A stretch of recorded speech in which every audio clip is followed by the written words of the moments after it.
ਜੰਗੀ ਪੱਧਰ ਦੇ ਉੱਤੇ ਤਿੰਨ ਕਾਲੇ ਕਾਨੂੰਨਾਂ ਨਾਲ ਜੂਝਦੇ ਜਾਂਬਾਜ਼ ਪੰਜਾਬੀ। ਸਵਾਲ ਪੱਗ ਤੇ ਆ ਗਿਆ, ਸਾਡੀ ਅਣਖ ਤੇ ਆ ਗਿਆ, ਸਾਡੀ ਹੋਂਦ ਤੇ ਆ ਗਿਆ, ਔਰ ਸਾਡੇ ਸਰਮਾਏ ਤੇ ਜਿਹੜਾ ਪੀੜ੍ਹੀ ਦਰ ਪੀੜ੍ਹੀ ਬਣਾਇਆ ਹੋਇਆ ਉਹਦੇ ਤੇ ਆ ਗਿਆ। एकजुट होकर संगठित होकर लड़ाई लड़न पे आ गया, क्योंकि कश्ती डूबेगी तो डूबेंगे सारे, कोई नहीं बचेंगे साथी हमारे। साडे प्राण ने किसान, ते जे किसान ना रहा लभना कोई नहीं। इस करके अज इनकलाब के नारे नूं हलारा देण दी सख्त जरूरत है, पर पहला समस्या नूं समझण दी लोड़ है। APMC ਦੀਆਂ ਮੰਡੀਆਂ ਤੇ ਜਿਹੜਾ ਸਕਸੈਸਫੁਲ MSP ਦਾ ਮਾਡਲ ਹੈ, ਇਹ ਹੋਂਦ 'ਚ ਕਿਵੇਂ ਆਇਆ? ਗ੍ਰੀਨ ਰੈਵੋਲੂਸ਼ਨ ਦੀ ਲੋੜ ਪੰਜਾਬ ਨੂੰ ਸੀ? ਬਿਲਕੁਲ ਨਹੀਂ, ਇਹ ਹਿੰਦੁਸਤਾਨ ਨੂੰ ਲੋੜ ਸੀ, ਔਰ ਸਾਰੇ ਦੇਸ਼ ਦਾ ਢਿੱਡ ਭਰਨ ਦੀ ਜਿਹੜੀ ਜ਼ਿੰਮੇਵਾਰੀ ਹੈ ਉਹ ਪੰਜਾਬ ਤੇ ਹਰਿਆਣੇ ਦੇ ਕਿਸਾਨਾਂ ਨੇ ਚੁੱਕੀ। 2% ਲੋਕ 60% ਨੂੰ ਰਜਾਉਂਦੇ ਰਹੇ। ਅੰਨਦਾਤਾ ਦਾ ਨਾਮ ਉਦੋਂ ਆਇਆ, ਔਰ ਉਹ 5-6 ਪੀੜ੍ਹੀਆਂ ਦੀ ਮਿਹਨਤ ਲੱਗ ਕੇ, ਸਰਕਾਰਾਂ ਦੀ ਇਨਵੈਸਟਮੈਂਟ ਲੱਗ ਕੇ ਤਾਂ ਜਾ ਕੇ ਇਹ ਇਨਫਰਾਸਟ੍ਰਕਚਰ ਬਣਿਆ। ਦੇਸ਼ ਦੇ 80 ਕਰੋੜ ਗਰੀਬ ਨੂੰ ਅੰਨ ਕੌਣ ਦਿੰਦਾ? ਕਿਤੇ ਗਲਤਫਹਿਮੀ 'ਚ ਨਾ ਰਹੀਓ ਵੀ ਦੇਸ਼ ਦਾ ਪੂੰਜੀਪਤੀ ਦਿੰਦਾ ਹੈ ਜਾਂ ਸਰਕਾਰਾਂ ਦਿੰਦੀਆਂ ਨੇ, ਨਹੀਂ, ਇਹ ਕਿਸਾਨ ਦਿੰਦਾ। ਮੈਂ ਸਮਝਾਉਣਾ ਕਿੱਦਾਂ। 1980 ਤੋਂ ਦੇਖ ਲਓ, ਇੰਪਲੋਈ ਦੀ ਜਿਹੜੀ ਇਨਕਮ ਹੈ, ਉਹਦੀ ਤਨਖਾਹ ਹੈ 200%, ਕਿਸੇ ਦੀ 400%, ਜਿਹੜਾ ਪ੍ਰਾਈਵੇਟ ਕੰਪਨੀਆਂ 'ਚ ਕੰਮ ਕਰਦਾ ਹੈ 500%, 1000 ਗੁਣਾ।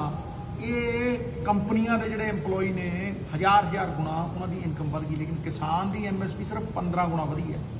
MSP ਸਰਕਾਰ ਘੱਟ ਰੱਖਦੀ ਹੈ, ਅਨਾਜ ਸਸਤਾ ਚੁੱਕ ਕੇ ਉਹ ਗਰੀਬਾਂ ਨੂੰ ਵੰਡਦੀ ਹੈ। ਖੂਬ ਵਡਮੁੱਲਾ ਯੋਗਦਾਨ ਵੀ ਕਿਸਾਨ ਦਾ ਹੈ, ਕਿਸਾਨ ਦੇ ਖੂਨ ਪਸੀਨੇ। MSP ਵਧਾਉਣੀ ਤਾਂ ਕੀ ਸੀ? ਇਹ ਕਾਲੇ ਕਾਨੂੰਨ ਲਿਆ ਕੇ ਸਰਕਾਰ ਕਿਸਾਨਾਂ ਨੂੰ ਦਰਕਿਨਾਰ ਕਰ ਰਹੀ ਹੈ। यूज एंड थ्रो वाली पॉलिसी है। मतलब निकल गया है तो पहचानते नहीं, यूं जा रहे हैं जैसे हमें जानते नहीं।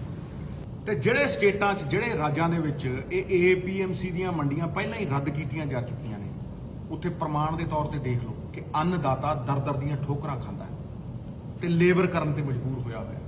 ਜਗ ਜ਼ਾਹਿਰ ਹੈ ਕਿ ਸਿਰਫ 6% ਲੋਕਾਂ ਨੂੰ MSP ਮਿਲਦੀ ਸੀ ਕਿਸਾਨਾਂ 'ਚੋਂ, ਔਰ ਜਿਹੜੇ 94% ਫ੍ਰੀ ਮਾਰਕੀਟ 'ਚ ਘੁੰਮ ਰਹੇ ਆ ਉਹਨਾਂ ਦੀ ਹਾਲਤ ਦੇਖ ਲਓ, ਬਦਨੋਂ ਬੱਤਰ।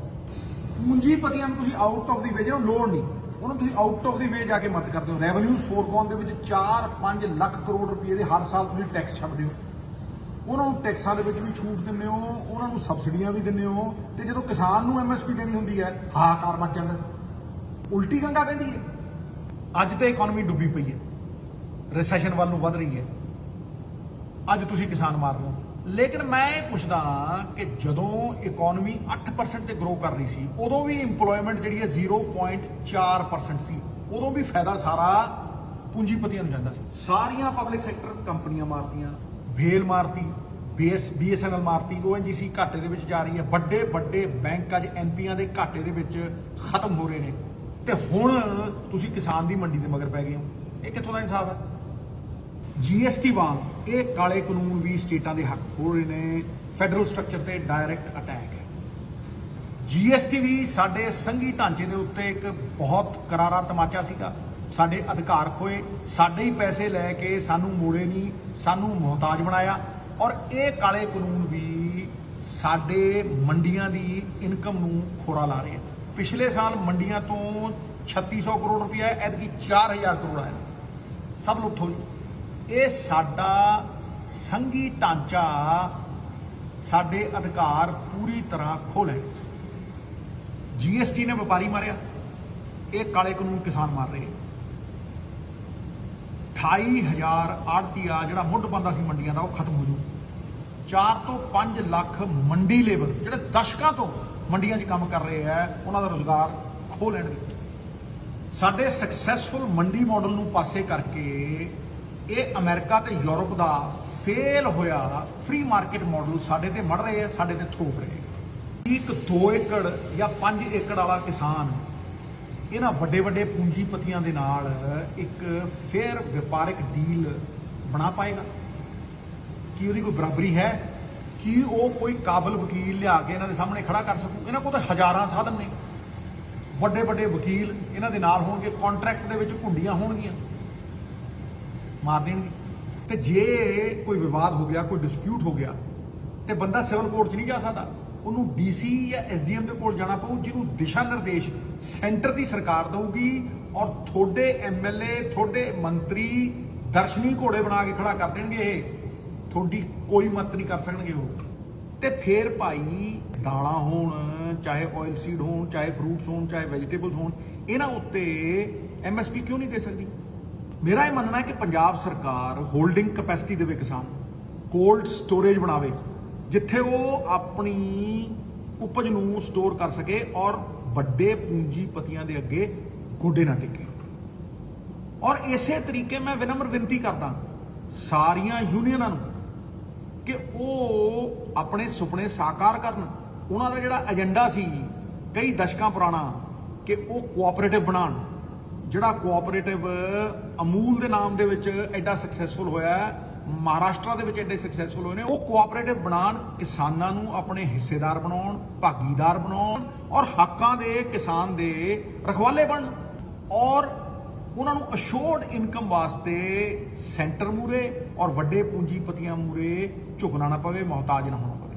ਆਪਣਾ ਮੁਕੱਦਰ ਉਹਨਾਂ ਦੇ ਹੱਥ ਦੇ ਵਿੱਚ ਰਹੇ। ਸਟੇਟ ਗਵਰਨਮੈਂਟ ਉਹਨਾਂ ਨੂੰ ਸਟੋਰੇਜ ਕੈਪੈਸਿਟੀ ਦੇਵੇ, ਉਹਨਾਂ ਨੂੰ ਅਸ਼ੋਰਡ ਇਨਕਮ ਦੇਵੇ, ਤਾਂ ਕਿ ਕਿਸਾਨ ਕਦੇ ਮੁਹਤਾਜ ਨਾ ਹੋਵੇ ਔਰ ਬਰਾਬਰੀ ਦੇ ਉੱਤੇ ਅੱਖਾਂ 'ਚ ਅੱਖ ਪਾ ਕੇ ਖੜੇ। ਤੇ ਕਿਸਾਨ ਪੰਜਾਬ ਦੀਆਂ ਆਪਣੀਆਂ ਪੁਸ਼ਤੈਨੀ ਮੰਡੀਆਂ ਦਾ ਤੇ ਐਮਐਸਪੀ ਦਾ ਪੂਰਾ ਲਾਹਾ ਲੈ ਸਕੇ। ਅੱਜ ਤੋਂ 2 ਸਾਲ ਪਹਿਲਾਂ ਮੈਂ ਰਾਤਾਂ ਜਾਗ ਕੇ ਪੁਰਜ਼ੋਰ ਮਿਹਨਤ ਕਰਕੇ ਇਹੋ ਜਿਹੇ ਕਈ ਸੁਝਾਅ ਕਿਸਾਨਾਂ ਦੇ ਹੱਕ ਦੇ ਪੰਜਾਬ ਸਰਕਾਰ ਦੀ ਬਣਾਈ ਹੋਈ ਹੱਕ ਕਮੇਟੀ 'ਚ ਦੇ ਚੁੱਕੇ, ਤਾਂ ਕਿ ਅਸੀਂ ਆਪਣੇ ਮੁਕੱਦਰ ਨੂੰ ਆਪਣੇ ਹੱਥਾਂ 'ਚ ਰੱਖ ਸਕੀਏ, ਨਾ ਕਿ ਸੈਂਟਰ ਦੇ ਜਾਂ ਕਿਸੇ ਪੂੰਜੀਪਤੀ ਦੇ। ਬਹਾਦਰ ਕਦ ਕਿਸੇ ਦਾ ਆਸਰਾ ਅਹਿਸਾਨ ਲੈਂਦੇ ਨੇ, ਉਸੇ ਨੂੰ ਕਰ ਗੁਜ਼ਰਦੇ ਨੇ ਜੋ ਮਨ ਵਿੱਚ ਠਾਣ ਲੈਂਦੇ ਨੇ। ਮਿੱਤਰੋ, ਲੜਾਈ ਜਿੰਨੀ ਜੋਸ਼ ਦੀ ਹੈ ਓਨੀ ਹੋਸ਼ ਦੀ ਹੈ। ਸਾਹਮਣੇ ਵਾਲਾ ਸ਼ਾਤਰ ਹੈ ਪਰ ਦਿਆਂਗੇ ਸ਼ੈ ਮਾਤ। ਮੈਂ ਕੱਲ ਨੂੰ ਸੜਕ ਤੇ ਉਤਰੂ, ਆਪਣਾ ਦਿਲ ਫੁੱਲ ਪਾਉਂ। सरफरोशी की तमन्ना अब हमारे दिल में है, देखना है जोर कितना बाजुए कातिल में है। वक्त आने पे बता देंगे तुझे ऐ आसमां, हम अभी से क्या बताएं क्या हमारे दिल में है। ਖਬਰਾਂ ਦੀ ਦੁਨੀਆ ਵਿੱਚ ਆਓ, ਕਦੇ ਵੀ ਕਿਤੋਂ ਵੀ ਸਾਡੇ ਨਾਲ ਜੁੜੋ। ਅਸੀਂ ਮਿਲਾਂਗੇ ਫੇਸਬੁੱਕ ਤੇ, ਅਸੀਂ ਦਿਖਾਂਗੇ YouTube ਤੇ, ਸਾਨੂੰ ਫੋਲੋ ਕਰੋ ਟਵਿੱਟਰ ਤੇ। ਖਬਰਾਂ ਨਾਲ ਜੁੜੇ ਰਹੋ ਦਿਨ ਰਾਤ ਸਿਰਫ ਪੰਜਾਬ ਵਾਇਰ ਨਿਊਜ਼ ਦੇ ਨਾਲ।